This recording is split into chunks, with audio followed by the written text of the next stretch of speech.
let's see, we also have Anna here. Excellent. Very good. Thank you guys for showing up. It makes it so much easier for me. I have done classes like this where nobody shows up at all, and it just is very boring for the people who have to watch the recording later, and it is difficult for me. So I really appreciate you guys. Okay, what I wanted to do today is go through pretty much first week class stuff. And then as we go, I'm going to try to answer questions and things like that. And then we'll get to a point where I'll ask you guys to uh, ask any questions and things like that. Excuse me. I My brain is kind of like a pachinko machine. And in the previous section, I had some questions about organization. I will do my best to express my organizing principles to you. And if you don't get it, please don't feel alarmed. I'm two of my brothers. I have four brothers. There's four brothers altogether. So I have three brothers, and two of us have been diagnosed with being on the spectrum, and the other two are on the spectrum but are just afraid of being diagnosed. So we are all just a little bit off.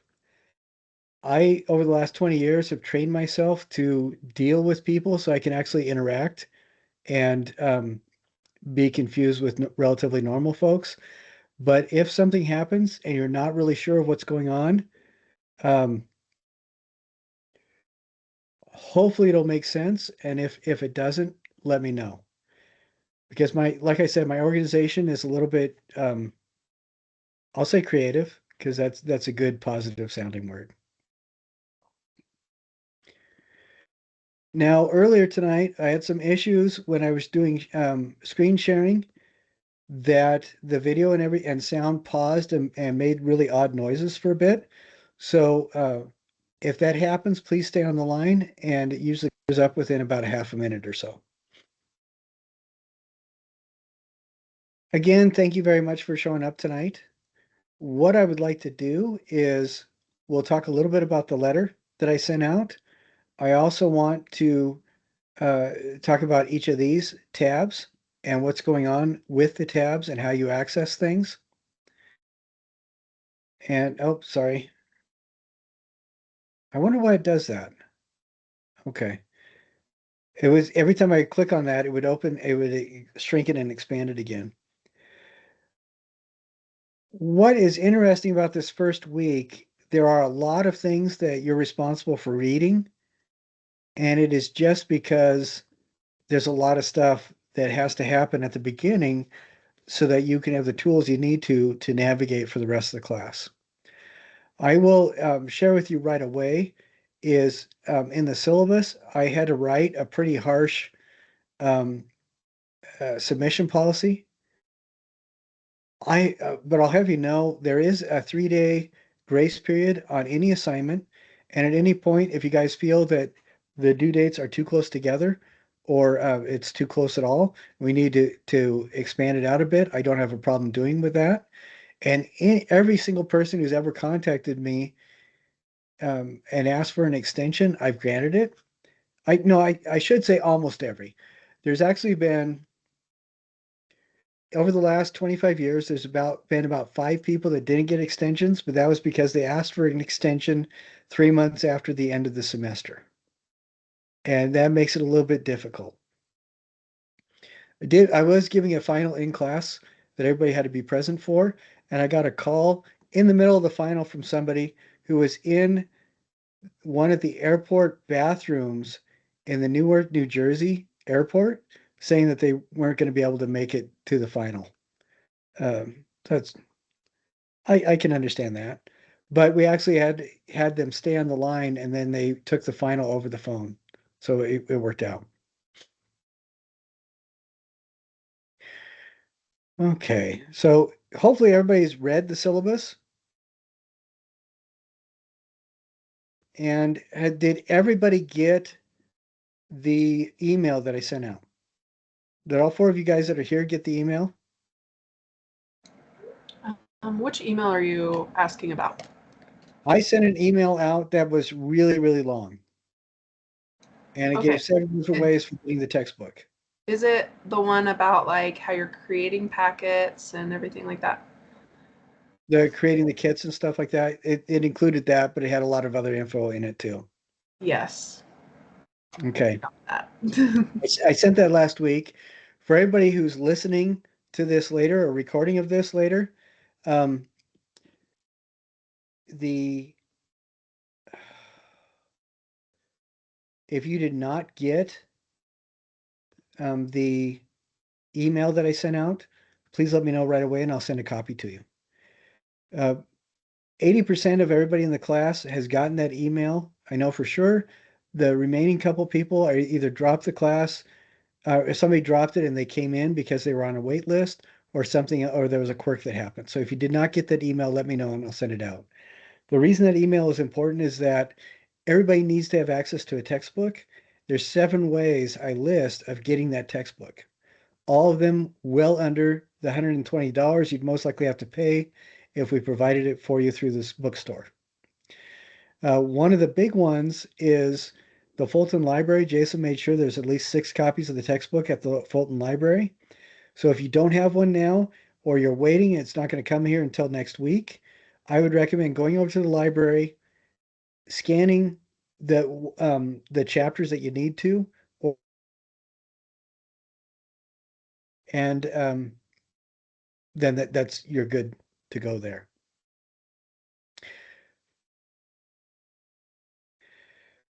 I the first thing I wanted to talk about is, and I'm not picking my nose, I'm scratching the edge of it right there, just so everybody knows. The way attendance works in this class is you do not have to be present.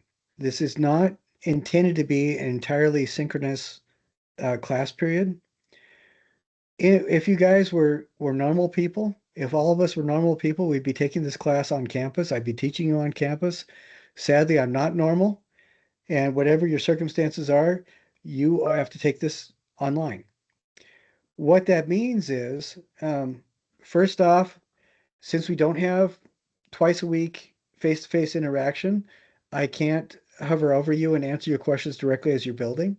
What that translates to, every single assignment you can resubmit as many times as you need to get all the points that you want.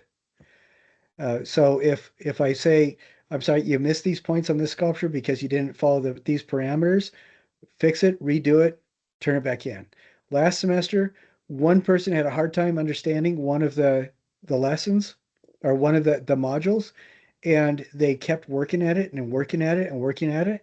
And after 7 submissions, they got a perfect score. If we were meeting in a live classroom, we would have that kind of interaction throughout the week and we wouldn't need to. So what's going to happen is everybody's going to turn in their stuff when it's due. The next Wednesday, I will go through and talk about each of the things and critique them. And I will also make notes in your individual submissions. So you can go back and change whatever you need to and resubmit it. And you will not lose points. The only time you ever will lose points, potentially, is if you turn something in a week late and don't bother talking about it. If you let me know, hey, I'm sorry I can't get to it, or I'm in Dakota and I can't do it, I'm in Spain, or whatever the reason is, and I actually have had a student that was trapped in an airport in Belize for 3 days and wasn't able to turn anything in. Whatever the thing is, I have never turned down a request for an extension, ever. So you let me know what's going on and we'll take care of it. The other thing is this weekly get together is to basically go over and clarify the assignments, answer your questions. I love having it when we have 3 or 4 or more people live like today. This is great because all of you can make observations and ask questions, and it will really make everything a lot more clear for everybody else in the class. To get attendance for this, you will either watch this video or attend live. And every week moving forward, you'll have to write down 5 things that you picked up during the video. Maybe you heard my dogs whining. Maybe you saw that my shirt was purple. or maybe you actually learned something that was relevant during the course of the class. You just have to list 5 of those things. Not long, as simple as we heard your dog whining in the background. That's one. Okay, so a sentence, and that's fine. I have had people write several paragraphs. That's not necessary. But I do that just to make sure that you had access to the video or you attended. This week is going to be a little bit different. I'll talk about that. You'll make 5 points about our meeting, and then there's a short 6.5 minute video that I want you to watch as well, and you'll make one comment about that video. And it's again, you're not summarizing the module, and you're not proving how smart you are. What you're doing is demonstrating that you actually watched the video. Or you can listen to it while you're working on this other stuff. I don't really care. All right. Does that make sense to everybody? Okay. Kelsey, you're the only one I can see, so I appreciate your thumb. And Jacob, you gave me a thumbs up too. Excellent.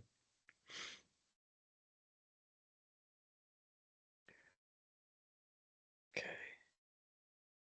We are going to jump around just a little bit today. And um, if I miss your comment because your speaker's not working and you have to.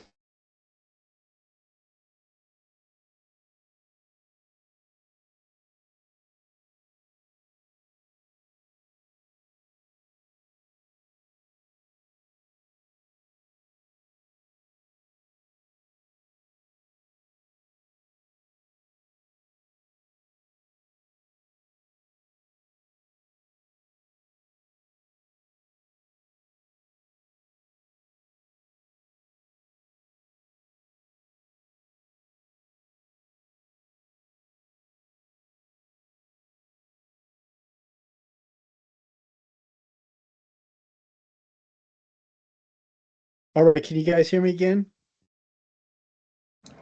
Yes, I can hear you. Okay. That was the problem I was having earlier tonight when sometimes when I did a screen share, all the sound would cut off.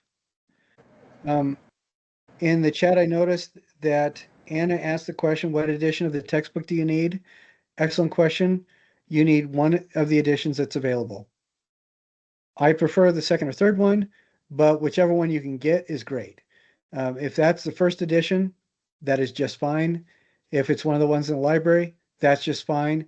If it's whichever one you found from a previous student who offered it on Facebook Marketplace, that's fine too. But it is imperative that you actually use the textbook because Jason carefully constructed the textbook oriented quizzes so that each of them have several ringer questions. And if you don't have the textbook, you will get the questions wrong because it sounds like it should be something else. A good example of that is what's the easiest definition of a line, the simplest definition of a line. Everybody's going to say the shortest distance between 2 points or a point decided to take a walk. Either way, it's wrong because that answer, the quizzes are based on the information in the textbooks. Okay. So let's hold on a sec. Sorry about that. I would like everybody to go through this. Make sure that you've gone through and read the syllabus. There is some good information there. Some of this, all the stuff that deals with in-class attendance, things like that. Obviously, we're not going to have in-class attendance. Don't pay attention to that. I have actually had students that were really concerned because they thought that this was an online class. You're right, it is an online class. If the time for the meeting is wrong, let me know and I'll fix it. I'm pretty sure this is the 7:30 meeting, so we're good on that. The final right here, this is for my in-person classes. The final exam schedule page, you use that. It's available through the university. Our final will actually be written and submitted through Canvas, and you will have all of finals week to take it. So it's a little bit different, and we'll talk about that as we get closer to the end of the month or end of the semester. I do want you guys to make sure that you understand, if we scroll down a little bit, looking at accessibility, the Office of Accessibility Services is your friend.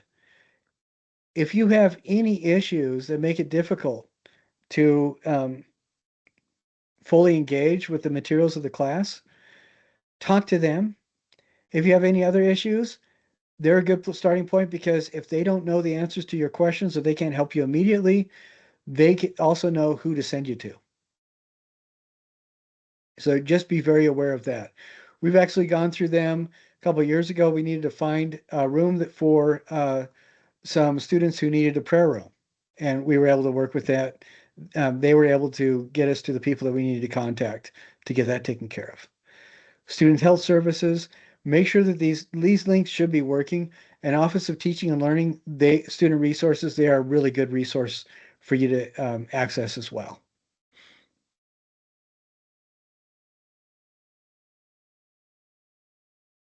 I did want to introduce myself. Because this is an online class, you'll notice that we do have an assignment where everybody's supposed to introduce themselves. Please do that as soon as you can. Write something about yourself in there. And oh, looks like Karina just joined. Excellent. Very good. Write a little something about yourself in there and respond to three other people. And it's just to get an idea of who else is in the class. When we start looking at each other's work, I think that's a much more effective introduction because we're artists. Um, but until then, please feel go there, see if you find any connections with somebody else, and just brag about yourself. And this is me. I have designer. I do historical repairs. I've done historical repairs in from Chile to Wyoming, and almost all the tabernacles along the Wasatch Front. I've had a hand in doing some historical repair. I work a lot on LDS temples and historical homes as well. But I'm a glass sculptor. If anybody looks up my name on the internet, you'll see a lot of the glass sculpture that I make. I sleep about 4 or 5 hours a night, which means I do a lot of reading. I read anywhere from 100 to 250 books a year, and I've educated myself from a lot of different sources. I have certificates and I've worked in degree programs in University in Jordan, the country Jordan. I've worked with places like in Tajikistan and Azerbaijan, and I've also attended universities in Iran. Uh, so a lot of stuff around the world.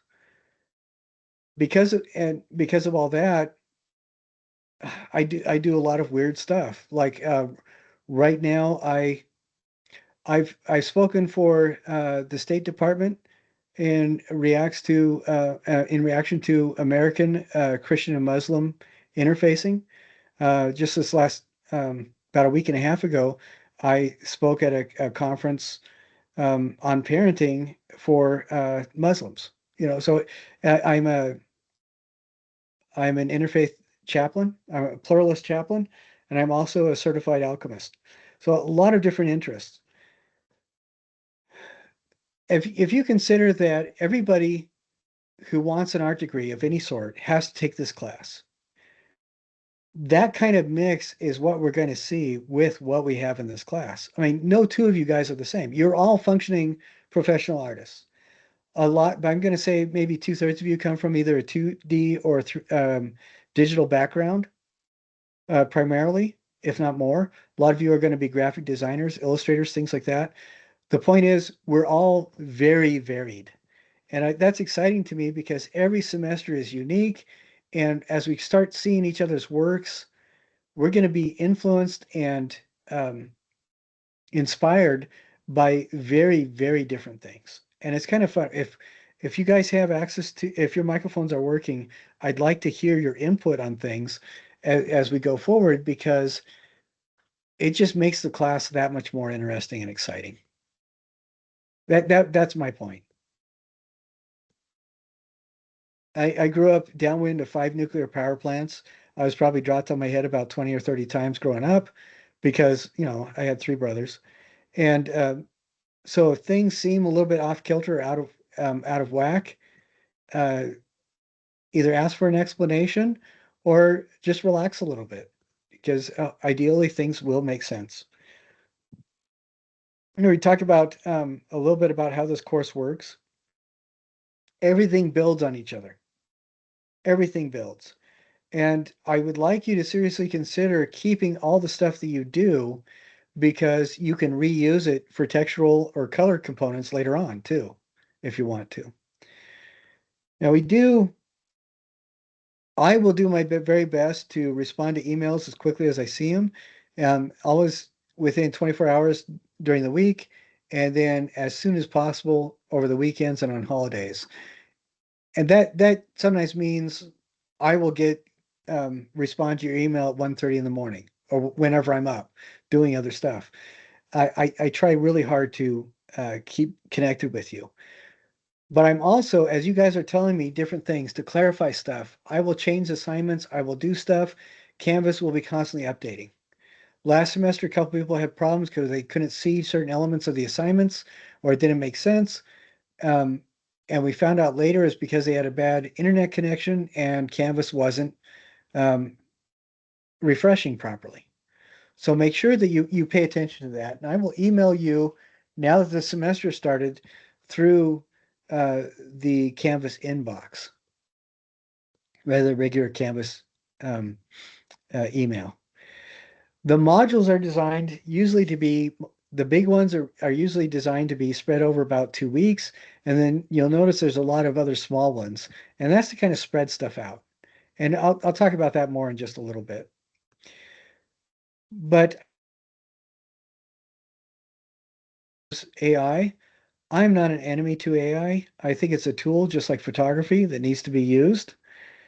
However, keep in mind, if you choose to use AI, it's generative. It draws from online sources.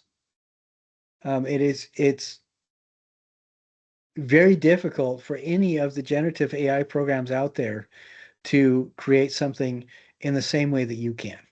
I would venture to guess it's probably impossible. If you decide to use AI, use it as a tool. Don't use it as a replacement for your brain. And be honest about your using it as well. So again, I don't AI, just like photography, is not an enemy to art when it's used properly. Anybody wants to doubt that, I would recommend reading John Talbot's Pencil of Nature, which is a treatise that was written in about 1860 about how photography could be used as a tool both for art and industry. And Frederick Douglass had some really good things to say about photography. Frederick Douglass was the most photographed celebrity of the 19th century, if I remember right. A real genius of a guy, too. Now, I think I already talked a little bit about attendance, where 5 things where you either write down 5 things that you picked up during our live meeting or during the recording. And I'll show you really quickly what our YouTube channel looks like. I have different playlists, and these playlists, you will get a link to the video itself as soon as the recording goes online and live. And those recordings kind of look like these, where, and if we do open up the playlist, where do we do that? There we go. And you can see I have different ones for each of the class sessions of the previous semesters. And you will get a link specifically to that week's recording. And hopefully that will make sense. I try to make it as easy as possible. We did talk about prep for first day of class, and we're going to get back to that in just a second. And I mentioned that in the email as well. I ask you to go to the polyhedra.net site.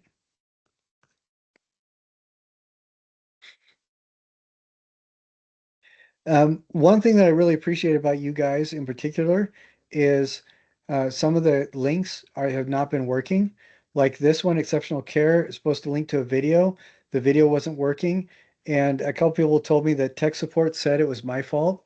Well, the video link was what UVU themselves gave me. And I found out that the reason it wasn't working is that they took down the website or the video and replaced it with this website. So I'm just sending you to the website now.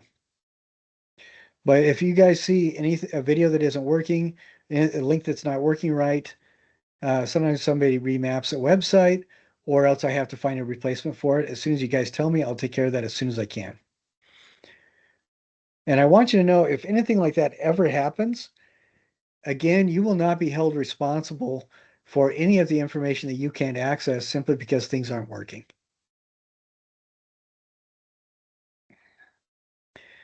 Now, I we talked about the tools of artistic critique. We're going to get back to that in just a second. But before we get back to that, and we talked about attendance already. This is what my screen shows. So there's 4 things right now. I want to talk about picking up your kit really quick. Then we are going to be talking about applying the tools of artistic critique. We're going to be talking about artist research or the service learning project. And I don't know exactly which order we'll talk about that.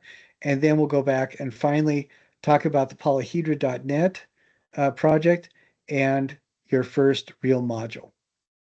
Okay. So I'm thinking rather than going to tools of artistic critique first, let's go to this one where we're going to talk about artist research and or the service learning.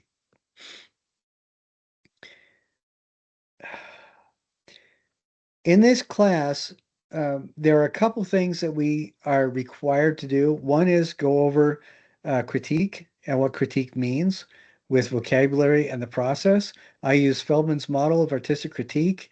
That was something that Jason introduced me to, and it is the best one, I think, in my opinion. And critique is not what you're thinking. I'll just say that. But before we get to that, I wanted to talk about artist research selection or service learning research, service learning. The reason why this is important is that this is another mandate that we have, that we need to do an some sort of a research component. And I asked and got permission to provide the option where you can either do service learning or artist research. Just because I think it's a valuable tool to have as a potential thing to engage in. When you open up, and I have this module labeled 7.A, and you'll notice that it's 7.A, 7.B, 7.C, and 7.D. That's because module 1 through 6, they are all physical things that you work on. Module 7 is the research, and I have it labeled A through D because at first I put this all in the same thing, and it was horrific. People were terrified.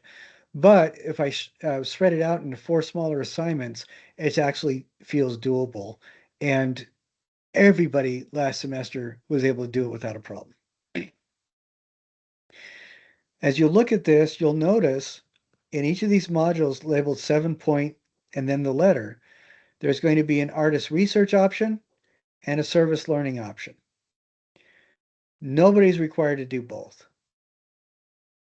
Now, have any of you already declared which of those 2 things you're going to do, artist research or service learning? Because somebody in the class did already declare that. And what happens is right now, all these assignments show up for everybody.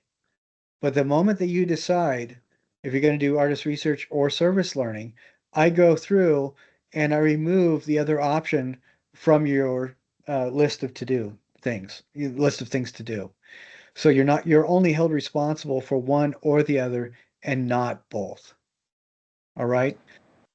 I have a question. How do you declare that? Do we just message you directly, or is there a button that we click? Now, can you see I'm screen sharing here? Yeah. Okay, right here, artist research or Yes. service learning. This Yeah. is where you declare. And I will go and I'll walk through this right now. So Okay. everybody needs to do these 4 things, this thing, and this thing, the work log. But when you declare, you only need to do one of these assignments or the other and not both. And what I would recommend doing, we'll go through the way that I would go through this module really quick. And by the time we're done, Kelsey, your question, I hope, will be answered. Okay. So this is one of the things that everybody has to do. It's labeled artist research. This is so that you are familiarized with the artists that familiarize yourself with the whole process. This talks about basically what we just talked about and kind of describes some of the stuff that we do. I want everybody to read this. If you're going to do service learning instead, that's fine. But I would like everybody to read it. This is something else that everybody needs to do, the artist list. There are 75 artists, but can everybody read this number right here? What is that number? 12. 12. You only have to do 12 of these artists, and I will show you the process and show you an example of the process. So for module 1, you pick one person. For module 2, you pick one person. So each of the modules, 1 through 6, I have a list of 5 to 8 artists that also do work roughly in that field of study. And every time you go do a module, you watch short videos about them and learn a little bit about each one of them. But for your for this particular assignment, it's the artist list, you're going to pick one from each of these modules. So you'll have 6 artists: Frank Gehry, Jeff Koons, Deborah Butterfield, Jennifer Meister, or Judith Scott is one of my favorites. Absolutely awesome. Yagoi. They're all really cool. So you'll pick one from each of them. And then this list of about 30, I want to say about 33 artists here, you're going to pick 6 from them. So 6 from this list and 1 from each of these module lists. Then what you're going to do is you're going to go to your search engine of choice. You're going to type in the artist that you picked. So for module 1, I'm picking Andy Goldsworthy. And you'll type in artwork, do the search, and then it will show you a bunch of pretty pictures. From these pictures, you're going to pick one, and you're going to verify that it is something that he's done. Sometimes you'll see something like this, and it'll be because somebody else is doing an ode to Andy Goldsworthy. So just make sure and verify that whatever artist you're picking, their art actually is their art. Now I'm going to actually go to Andy Goldsworthy's website. And once I'm on his website, I see this really kind of cool thing. I did a little bit of exploring and I saw these 12 sheep paintings, thinking, what the heck is going on? Well, what he's done is he puts these out in a meadow and he puts a little salt block or feeding bowl in the middle and he lets sheep walk over the paper for a day and approach this little salt block or water trough or food trough, whatever it is that he puts out there. And of course, since they walk through the meadow, they're picking up mud and dirt and crap like that. And you can see these drawings start showing up that are actually the hoof prints of all these sheep as they walk through the mud, as they make the mud and walk on it. And then he displays them like this. And I love that. I think it's great. So what I will do for this particular artist is I'll write Andy Goldsworthy. These are called sheep paintings. So I'll write sheep paintings and then I'll give a 1 sentence description. Large pieces of paper that show the evidence of sheep as they walk to the water bowl or the food trough or whatever. And it looks kind of like a starburst that's drawn with the hoof prints of sheep. And I'll do that for each of the 12 artists that I pick. And I want to show you what that assignment looks like when it's turned in. Okay, so I'm going to share this.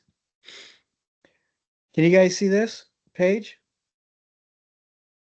It's the artist list assignment.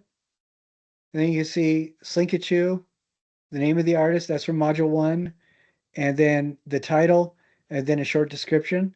And notice that this person did that for each of the module artists. and then they picked 6 artists from the good to know list and did the same thing. And that's pretty much what that assignment is. All right. Does that make sense to everybody? Okay. Excellent.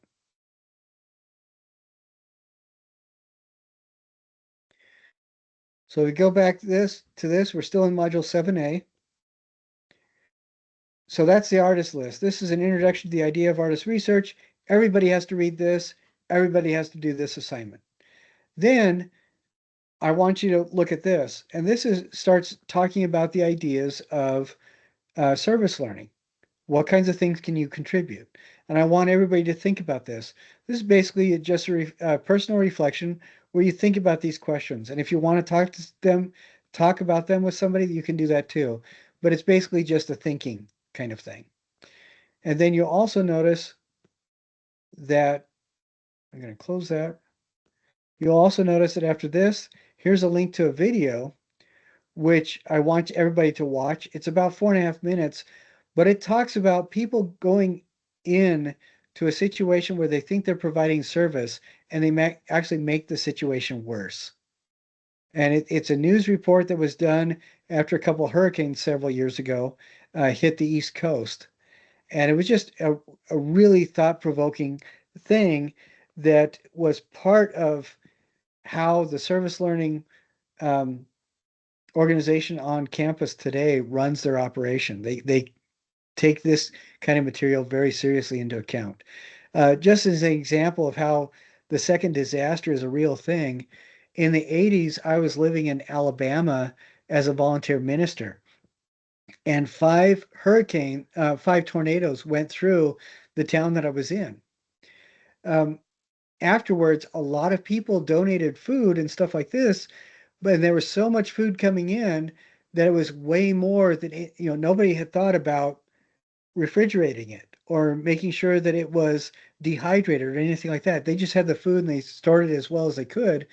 But actually, more people got food poisoning from poorly stored food than they did that were hurt in the actual tornadoes.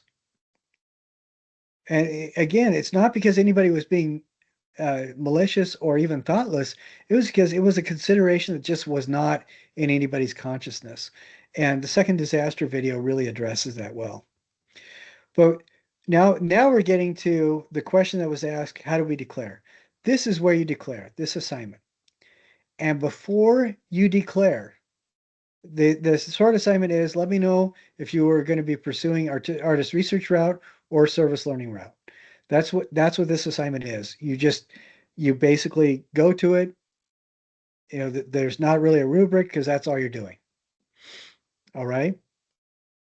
Before you do that, though, I would really like you to read both of these assignments. Before you commit, read both of these assignments and see which one you respond to better. The service learning option you do is this one, you do a reflection. You're basically, the self-reflection is structured only in that there's 3 different sections that you work with, and you make 2 different lists. And that's pretty much it.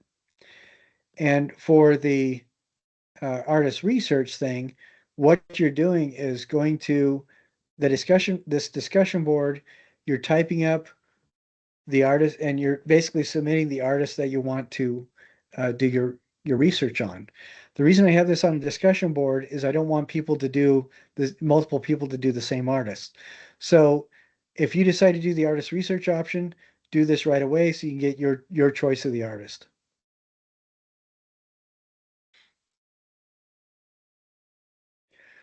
All right. Now, does that make a lot more sense now, Kelsey? Okay, excellent. Very good. Okay, so that's what the big thing that I wanted to talk about. Okay, we're still doing good on time. Excellent. And you'll notice that each of the 7-point B, for example, the service learning, there's a couple different things that you do. Artist research, you're doing something that's research oriented. Notice that the points for the artist research equal the points for the service learning, and they should take about the same amount of time. And you'll also notice that there's this little thing called a work log at the end of each of these modules. One of the mandates I've been given is to provide an avenue for everybody to record the time that they take on their stuff. I appreciate this because UVU is mindful of the fact that you guys are all professional artists. And from my standpoint as a professional artist as well, it is really important to keep track of your time. And there's also a direct correlation between time spent and grade earned in almost every class that you take, and specifically for art-based classes. So it is important to keep track of everything and provide that work log. And the work log is really simple. I'll show you what that looks like. I don't have a form for you to do. I just expect you to kind of follow this sequence where you write out how much time you spent on each of the different tasks for a particular module. This is research module 7A. And then you provide a total for the hours. Notice that I talk a little bit about it.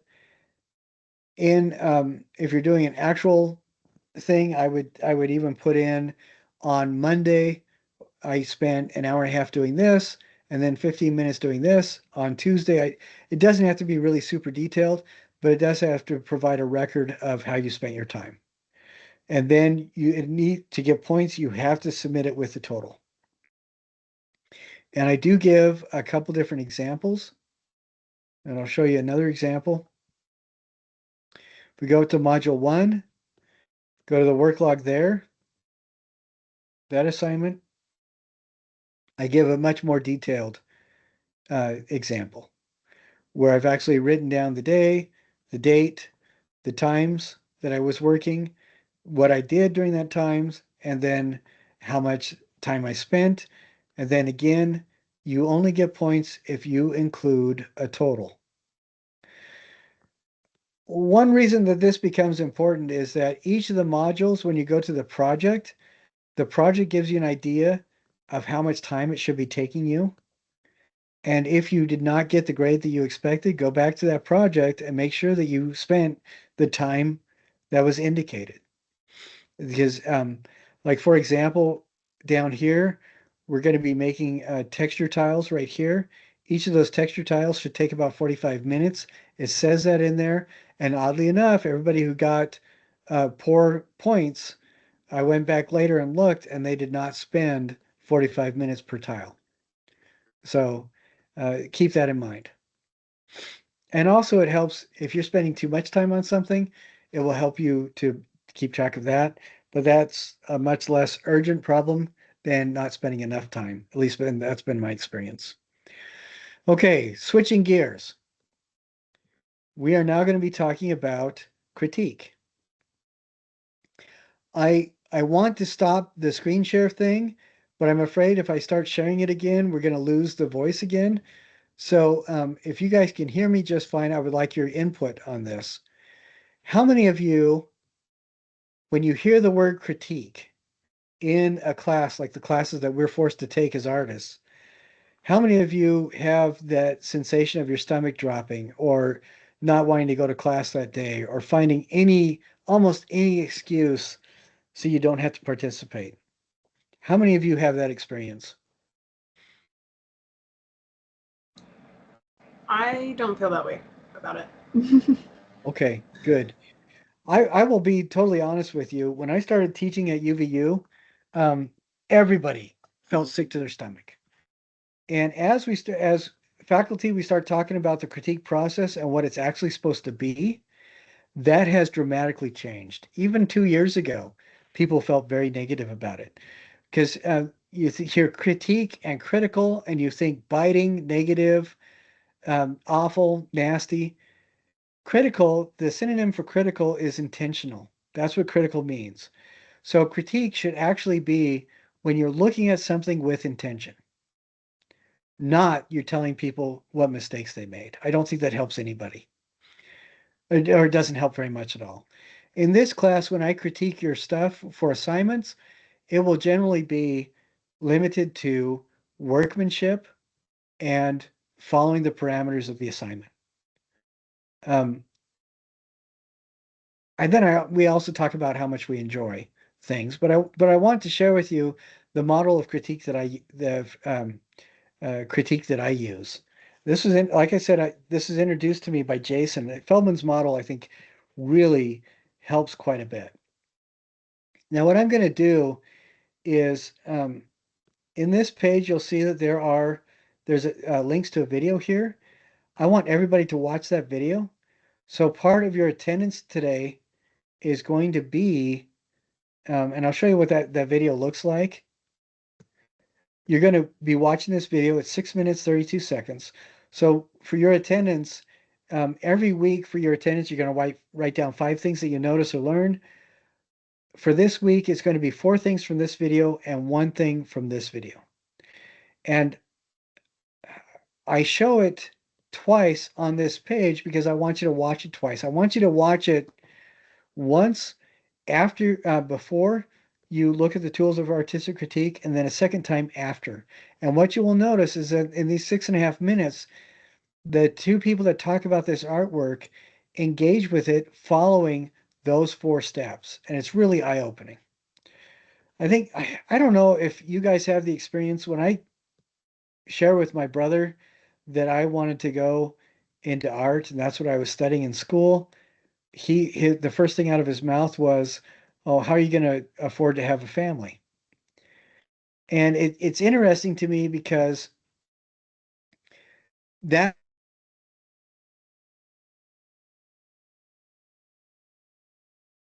as a negative experience towards art. The other one is it's intimidating. We don't know how to talk about it. We don't know how to look at it, and we don't know how to share it with people.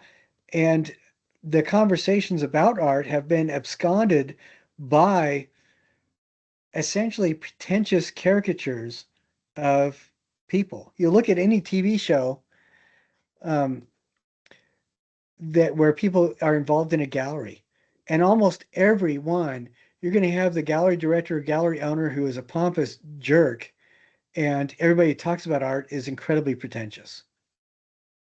That's really a shame because 99.5% of all artists are not pretentious. We're doing something that we're driven to do because we can't find a normal way to express ourselves, and that's how we're built.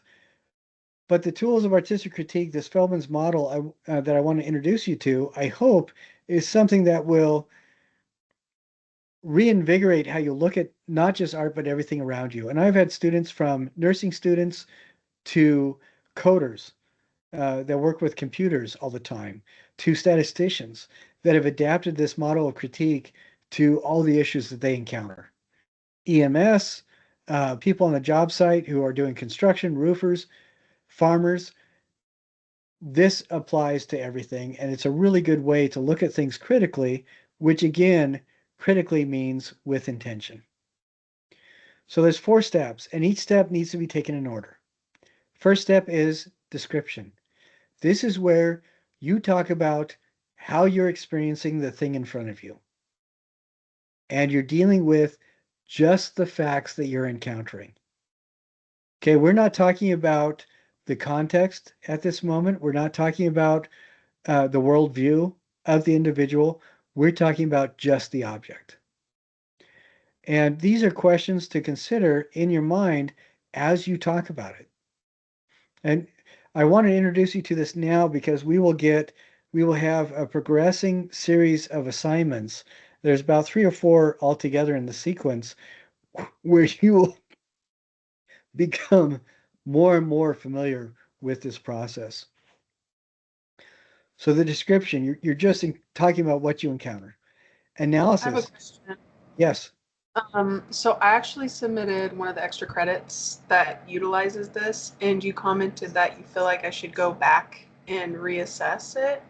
And so I don't think I fully understand um, what you've written out. So I was wondering if you could give us examples of what a Okay, description and a analysis. big part of that assignment is that in the directions for that assignment, it says you have a heading, and then for each of those 6 points that I make, and that you need to put everything under the heading.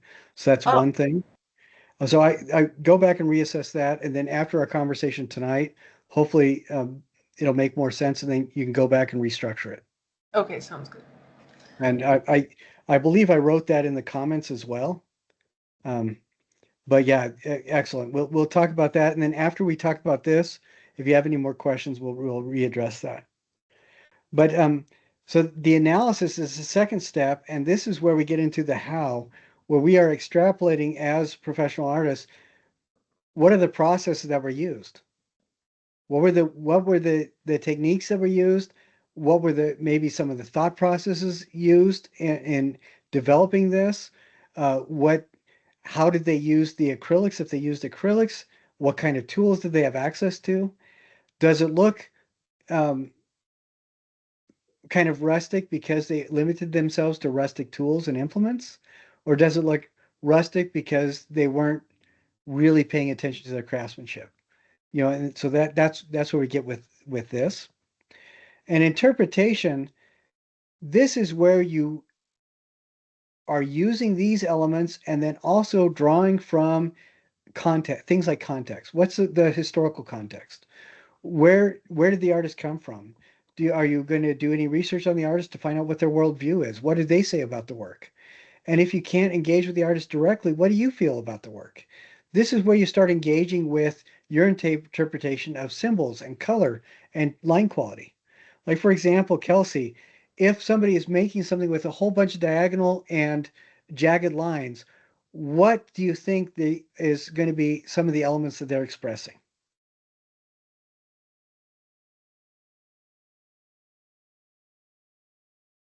Oh, sorry. Were you wanting me to answer that? Yes. um, Jagged and lines elements, probably like line texture, maybe some motion in there. Yeah, exactly.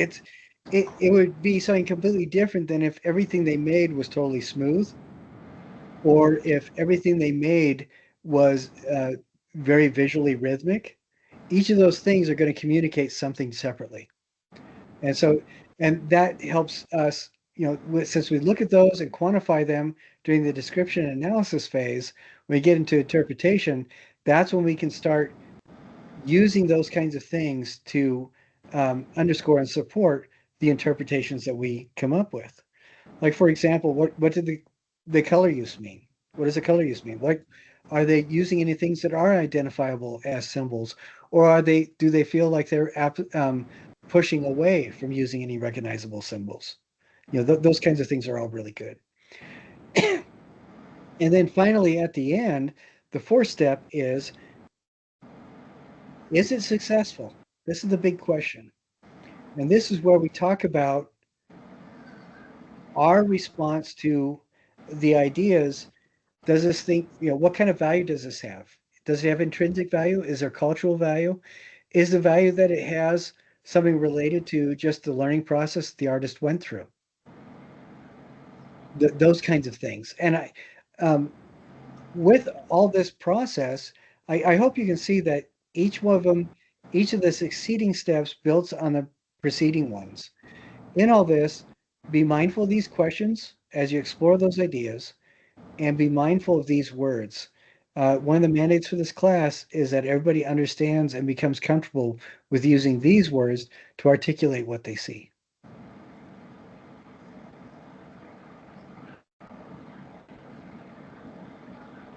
Yeah, I'm going to go back.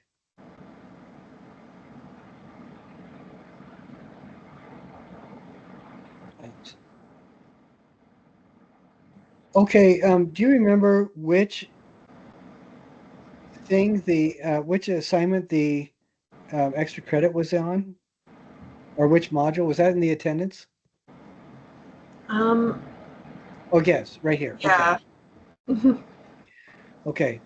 In this is what we need. Um, just each of those things just coordinated into a separate paragraphs under these headings. Okay. And then once you do that, resubmit it, email me, and I'll take care of it immediately. Okay.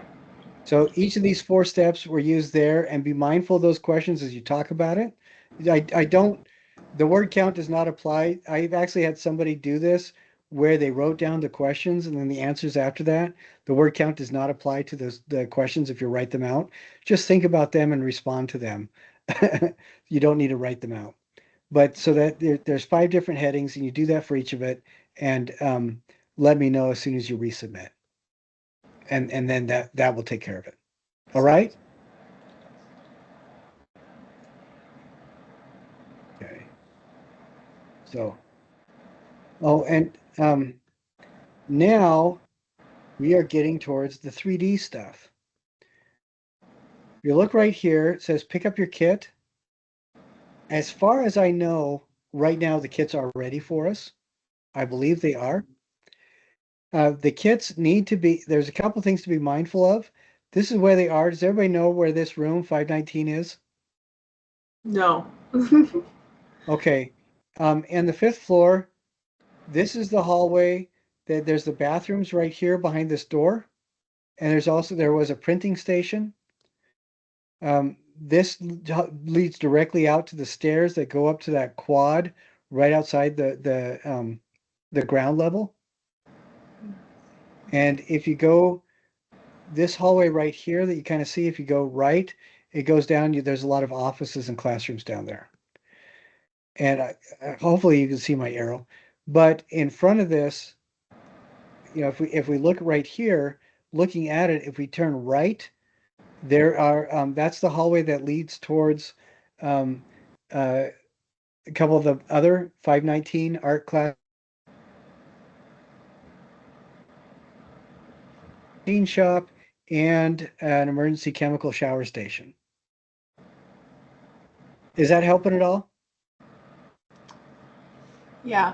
I appreciate that you put pictures on here. Okay, because does everybody know where the department secretary's office is?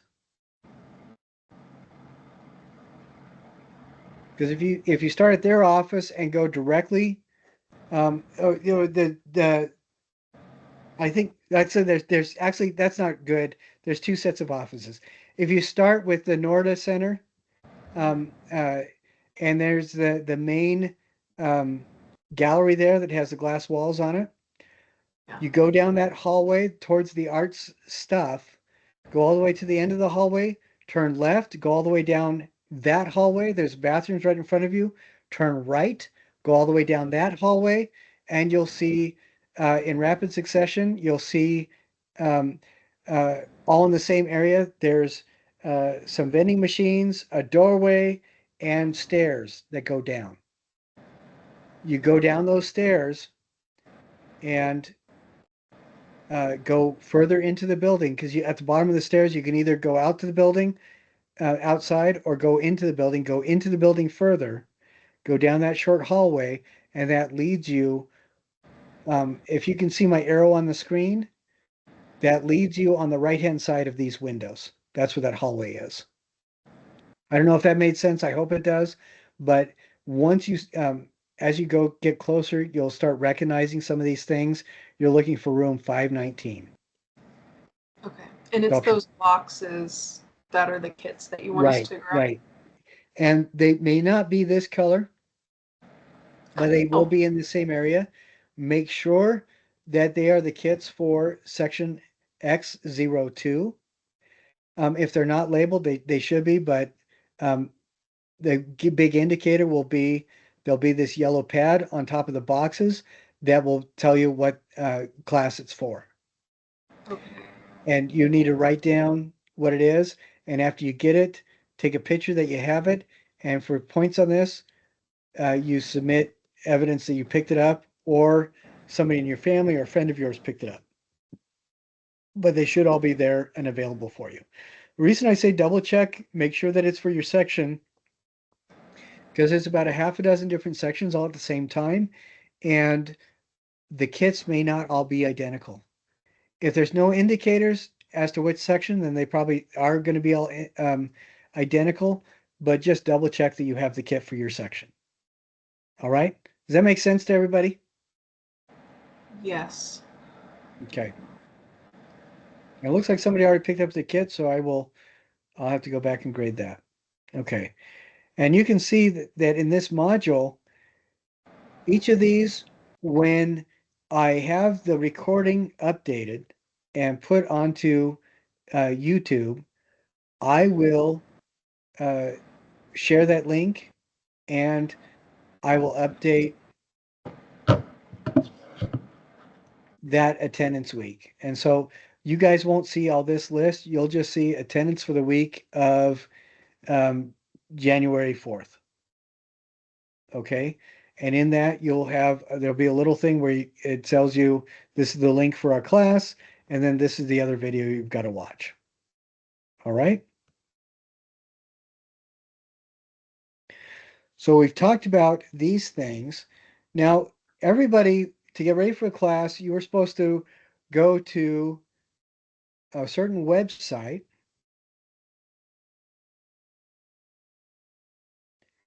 And let's see.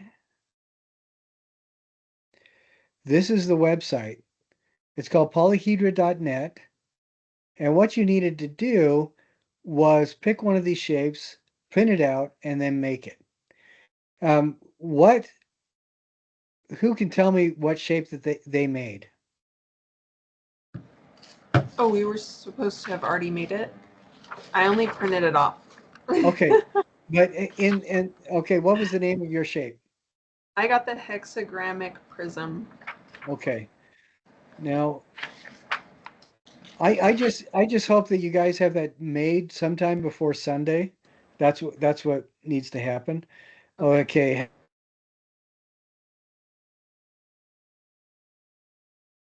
The got concave prisms. Okay, here we go. The hex is it a hexagonal prism? It's the one that looks like a star. Hexagrammic. That one. This one right here? Yep. Okay. All right. So Oops. you printed it out, you're ready to put it together. What I wanted everybody to do, have the experience doing is when you print this out, it starts off flat. And when you cut it and start folding it, it starts becoming three-dimensional until you make this thing. And I want everybody to have that experience because for most of the people in the class, this will be the first encounter you have with any sort of real 3D art or design. And I've actually had students before who had migraines because they had been 2D and digital artists for so long, this actually gave them a headache doing this kind of stuff. Oh. And it does or can give um, feelings of discombobulation, Wow. which is a real word. I mean, it can make people uncomfortable. And I don't want you guys to be too uncomfortable, but I want you to realize that it's okay that this is a little bit unfamiliar or makes you feel a little bit weird. But everybody needs to make this, and in that prep for class assignment, all you have to do is write down what it is that you're doing. But I want you to go through that process because it will prepare you for the assignment that we have. I made mine. Okay, what was yours that you made? The hexagonal pyramid. I have it. It's right here. Oh, okay, excellent, great. Was Perfect. there a point as you were making that, was there a point where it was just all of a sudden kind of weird, where you realized this is a 2D thing that is now becoming 3D? Well, I've done stuff with like a little bit with like making paper into like 3D objects in like classes a long time ago. But it was kind of hard to hold this all together and then tape it up. That was Yeah, like one of the hard things. that can be a pain in the butt. But I'm glad you're sharing that because uh, are you primarily a 2D or digital artist? Digital, yeah. Digital? Because there is something that happens when we cut it out, it still feels two-dimensional. And then the moment you start folding it, start putting it together like that, your brain starts recognizing, oh, I am transforming this fundamentally two-dimensional thing into something completely different.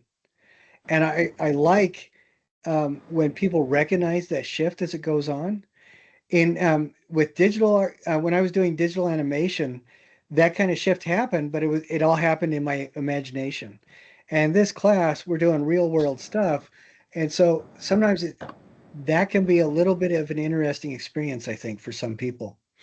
But yeah, Jacob, thank you very much. That's excellent. Yeah.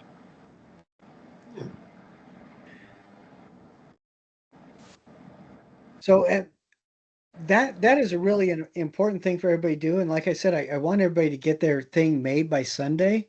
And if you want to take a picture of that and include that when you do your um,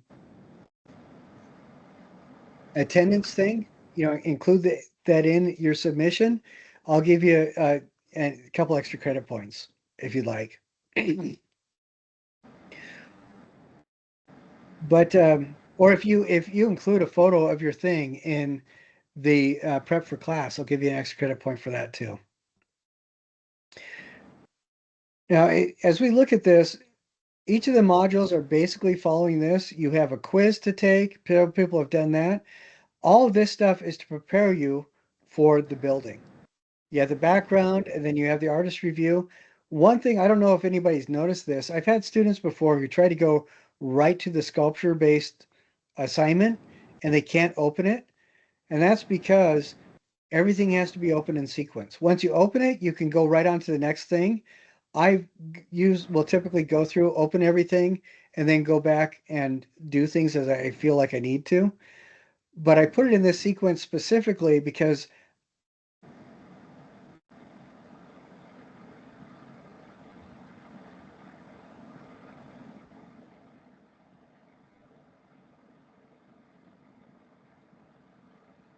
and I'm quiet because I'm trying to find this really quick here. Okay, so this is what the assignment looks like. And on this, I'll give steps and about how long I expect each one to take. Um, that's kind of sort of not really accurate.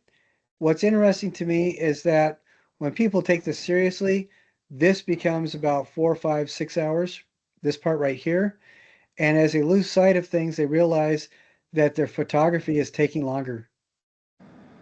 And when you get involved in it, it takes a little bit more time. But what you're going to be doing, and I've included links to a couple different things. Here's some videos to show how people have made this. But basically, you're making a paper house. You're applying texture and intrigue to it, so it's fun to photograph. You're using your skills as a professional artist to make it uh, that make the craftsmanship look really good, and then you're photographing it in 5 different ways. I in this one we talked about 320 different images. Usually, to get these 5 photographs, I'll take a lot of images. And notice that there's 5 very specific ones, and you will need to label each one. Is this close up? Is this distance? Unusual setting? Whatever like that. But I'm not limiting you to 5 photos. Maybe you'll take 12 really good ones and submit the 5 best ones. But the 5 that you submit need to include these ideas. And I want you to look at these houses, how they've made them. And most of them have followed these models, these 3 different models, but they've adapted them. And I wanted to share with you a really cool video that I found on Instagram. And I'll give credit to this in our YouTube channel too.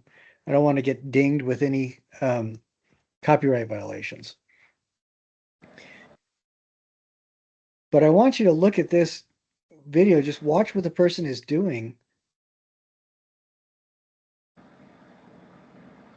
They've started off with a flat piece of paper.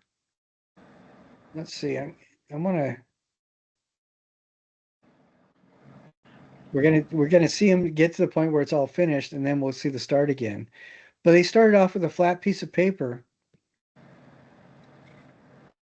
and their texture is all hand drawn and painted on. And that's fine if you want to do that. I would recommend for photographic reasons that I would probably cut the windows out and put some tracing paper behind them, so you can do some interesting lighting effects on the inside. And you'll notice if we go back really quick to the assignment description, it talks about making it about 6 inches at the longest dimension. I think that's a pretty good target to shoot for. Looking at this house, it looks like the longest dimension is closer to about 4 inches that this person did. So I would probably make it a little bit bigger. You're not going to be using anybody's pattern. You're going to find a pattern and adapt it to make the house that you want to make. And I want to share some examples of houses. We're going to go through these rather quickly. And some of these examples are in the assignment as well. But I'm going to talk about why each of them I think are kind of cool and why some of them are a little bit disappointing.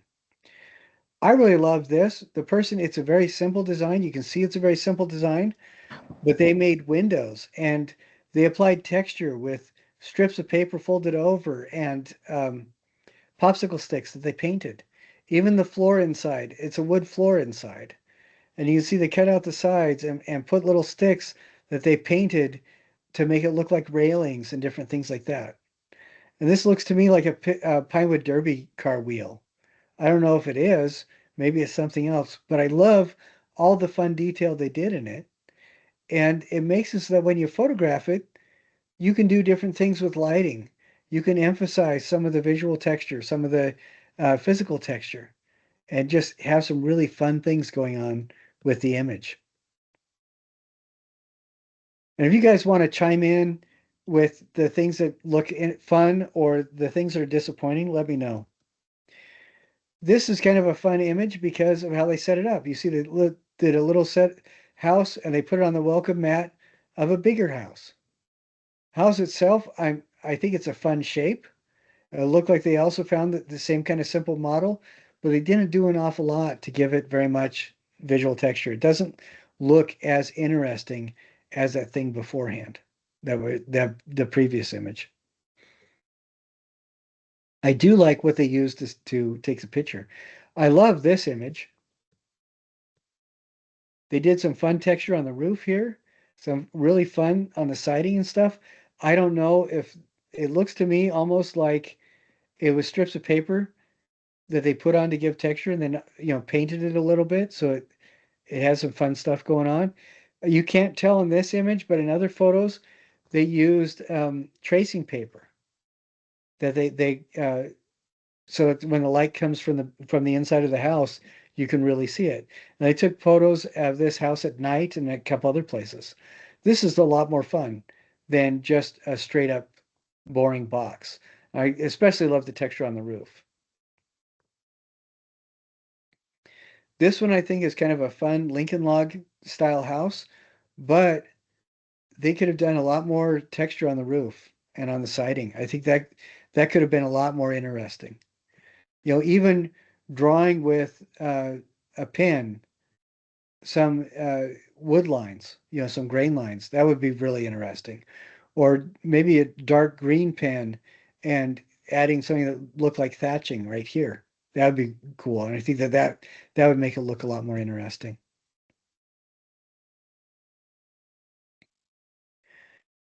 This one, they numbered each of them just like in that the assignment outline.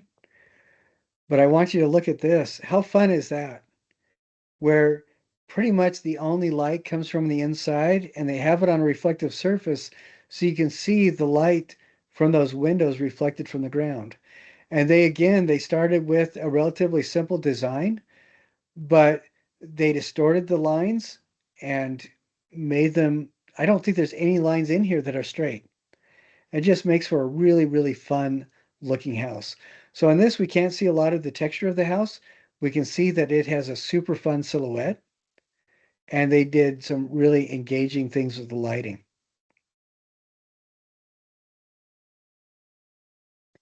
This one, I think, this would have been a lot more interesting to me if they did things even like gluing like lines of string on the roof and then burnishing uh, foil on it so it looks like a tin roof. or painting this, with watercolor even, or going over it, not going over it with a crayon, but maybe going over it again with pens, different colors pens, and putting more thought and energy into making the texture. Uh, Perhaps the craftsmanship, lining this white line up so it doesn't look like it was made in a hurry, might be more interesting. And doing some sort of a drawing or even gluing down bits of dried grass for the lawn. So there's lots of things that you can do that are easy, that are also engaging and make it more fun to photograph. Are you guys kind of getting the sense for what I'm talking about?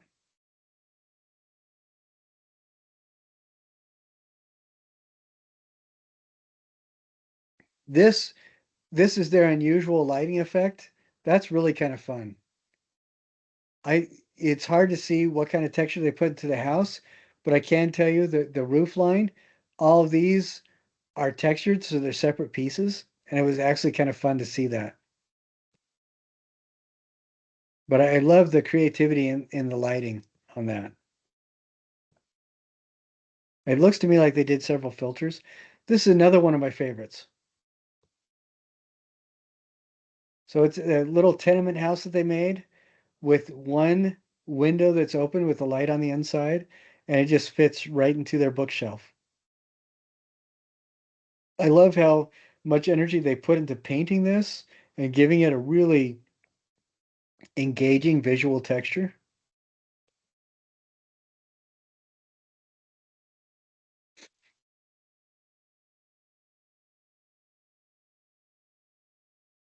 This is a real fun setting for this one. I like how it's little tiny thing in the middle of a big forest. But I think that this would be a lot more successful if this was done with attention being paid to the details of texture. And instead of windows and frames being glued on, maybe being cut in with tracing paper, or even people have used transparency plastic and glued that on after going over it with markers to make it look like even stained glass windows and stuff. And that's really fun.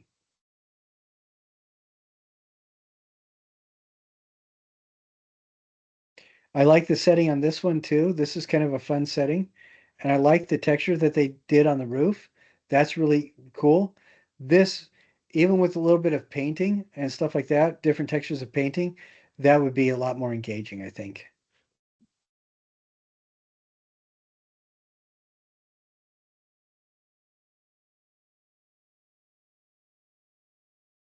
I really love this one as well. This person didn't do an awful lot of 3D texture. A lot of it, the texture is painted, like the clock face and stuff. But they also did, there is some definite three-dimensional texture on it. See how they tore off one side of corrugated cardboard, use that for the arch? The door is painted, but you look up here, these supporting crossbars and stuff like that is uh, cardboard that they layered and glued together. And then they painted that and applied texture on the paint so that it looks like that wattle and daub style European construction. Very fun.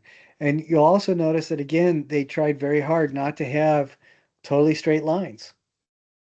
And I love how they applied so much energy to this engagement. It almost looks whimsical because of the painting that they did.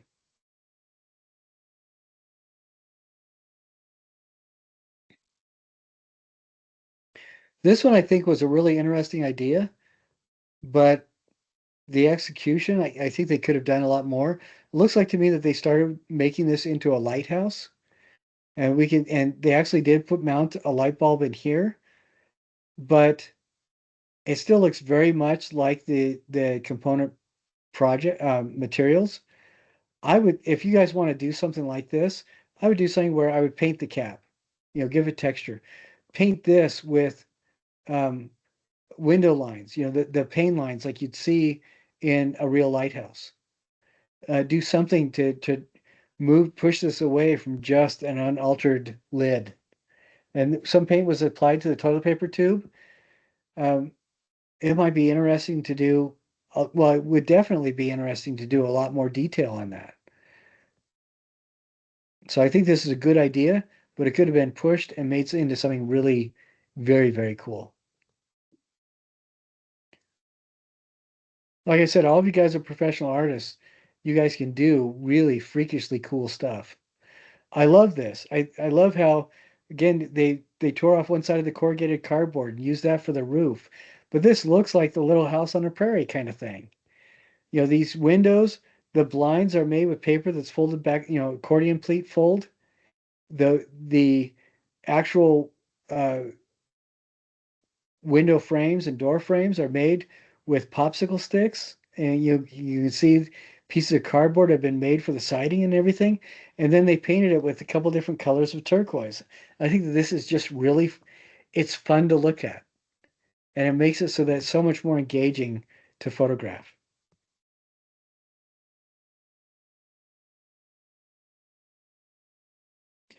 This is one that I think it reminds me of Paul Klee a little bit because of the shapes and the colors that are used, but it's way too flat. I think if you want to do something like this and you're inspired by Paul Klee, look at his paintings and then paint the house so it looks like the visual texture that he has in his work. And I think this could have been really, really, really fun. Again, it's a good idea, good start, but it could have been pushed and made into something really, really enjoyable. I think that this is a very creative photo, and I love that a lot of the design of the house. I think that this goes a long way into looking very cool. But again, you know, look at the roof. How creative is that? And doing different kinds of things. But doing this, they could you could add a little bit more texture to it, do a little bit more painting to make it look a little bit more engaging, and that would really level it up. But I think this is a great, great start.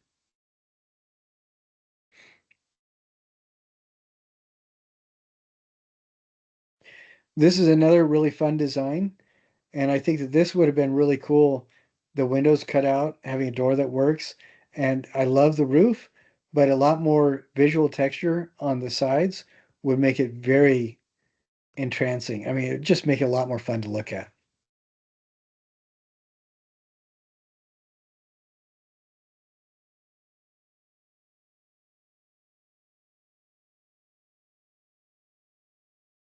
And this is one that I think is really an interesting idea.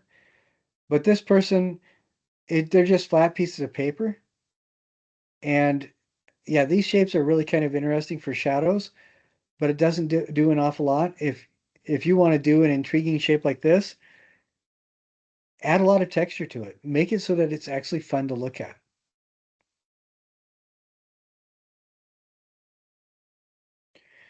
Now, I want to show you um, this person has done a lot of stuff where it's all, you know, basically solid colors. And if you, I like showing this because I like you to look at the possibilities for the kinds of designs you can do before you start applying your texture to it. You know, and I think some of these are really fun designs. Something like this is almost like an Art Deco style thing. You could scale this up so it's 6 inches tall and then do text scribe in with your pen before you fold these elements into place. Uh, Press really hard with a ballpoint pen and draw textures on this, draw designs on there. Do different things with different materials for the actual structural components. And I think that could be really fun. I like how this looks like caning from chairs. Uh, if you can get a hold of something like that, that'd be fun. But things like mesh or different cloth, if you take a mixture of um, glue and flour and paint that onto cloth, you can put the cloth over a mold, paint the Elmer's glue and flour over it after you mix it, and you can even put in different colors like t-shirt dyes and stuff like that into it. Once it dries, it'll be a sturdy component that you can use as part of the textural walls in your house. And I think that could be really fun.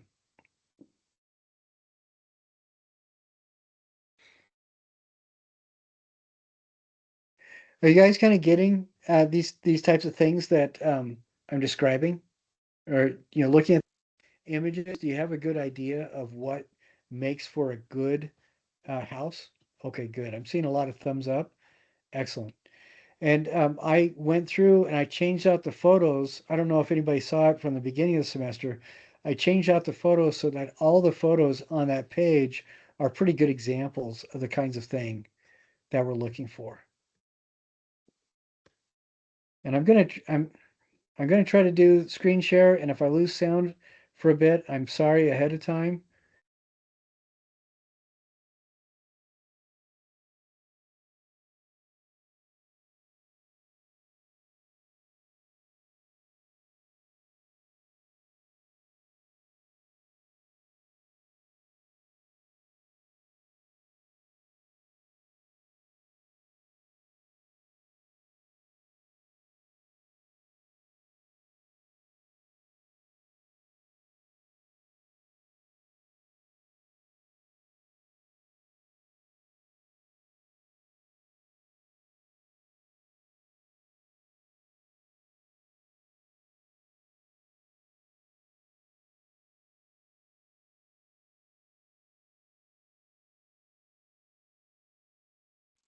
All right, yeah, I did freeze. Somebody wrote in, I think you froze, but I particularly like this one. I think this is so much fun, that house.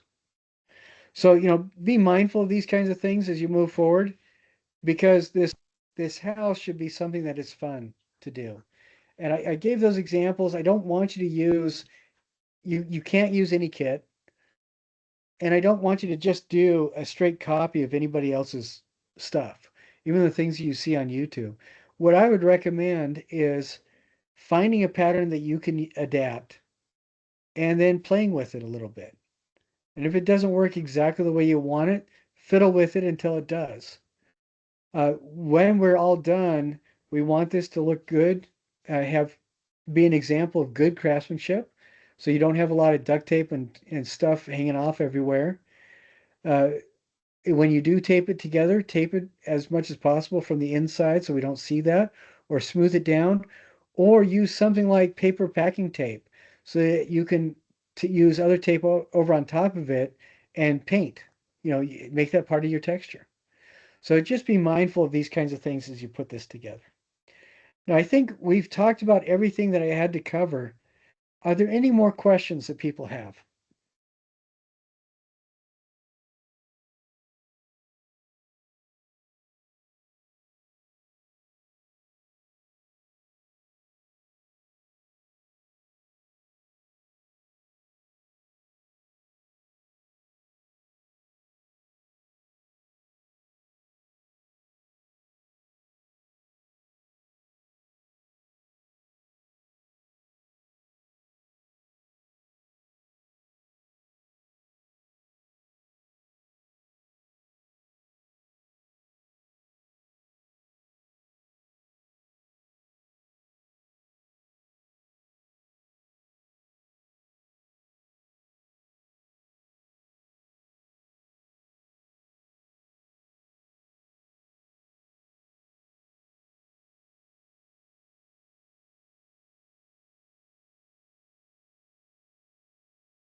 Okay, how much of what I just said did you guys miss?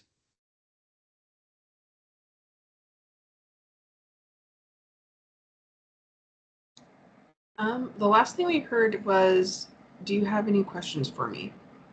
Okay, okay, good. Do you guys have any questions?